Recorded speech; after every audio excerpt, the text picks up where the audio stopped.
سیاہ خضاب بیچنا، فروخت کرنا یہ ناجائز اور گناہ ہے۔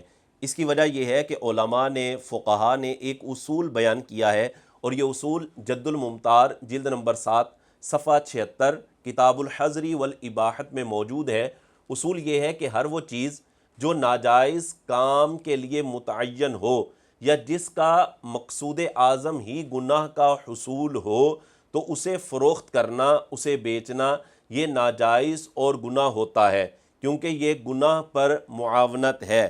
یعنی گناہ والی چیز کو، ناجائز چیز کو جب آپ بیچیں گے تو گویا کہ آپ گناہ پر اس کی مدد کر رہے ہیں، گناہ پر اس کی معاونت کر رہے ہیں۔ اور گناہ پر معاونت کے حوالے سے قرآن مجید فرقان حمید میں واضح طور پر اللہ تبارک و تعالی نے بیان فرمایا ہے۔ سورہ مائدہ میں ارشاد ہوا کہ وَلَا تَعَاوَنُوا عَلَى الْإِثْمِ وَالْعُدْوَانِ، کہ گناہ اور زیادتی کے کاموں میں ایک دوسرے کی مدد نہ کرو۔ تو یہ سیاہ خضاب لگانا، مرد ہو یا عورت، ان کے لیے ناجائز اور گناہ ہے۔ صرف جہاد پر جانے کے حوالے سے مردوں کو اجازت دی گئی ہے کہ مجاہدین جہاد پر جاتے ہوئے سیاہ خضاب لگا سکتے ہیں۔ اس کے علاوہ سیاہ خضاب لگانا، مرد ہو یا عورت، ان کے لیے ناجائز اور گناہ ہے، اور اس بارے میں بہت ساری احادیث کے اندر ممانعت بیان کی گئی ہے۔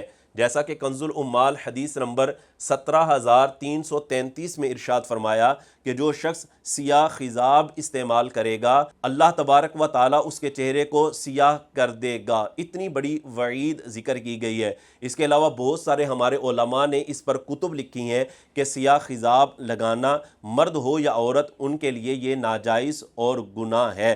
جیسا کہ فتاوی رضویہ جلد نمبر 23 میں اعلیٰ حضرت رحمۃ اللہ تعالیٰ نے اس پر باقاعدہ طور پر تفصیلی کلام کیا ہے کہ سیاہ خضاب لگانا یہ ناجائز اور گناہ ہے۔ لہٰذا جب یہ ناجائز اور گناہ ہے تو اب اس کا بیچنا بھی ناجائز اور گناہ ہوگا۔ تو جو شخص بھی اس کو بیچے گا، اس کو فروخت کرے گا، تو وہ ناجائز اور گناہ کا ارتکاب کرنے والا ہوگا۔ اس کا بیچنا بالکل بھی جائز نہیں ہے۔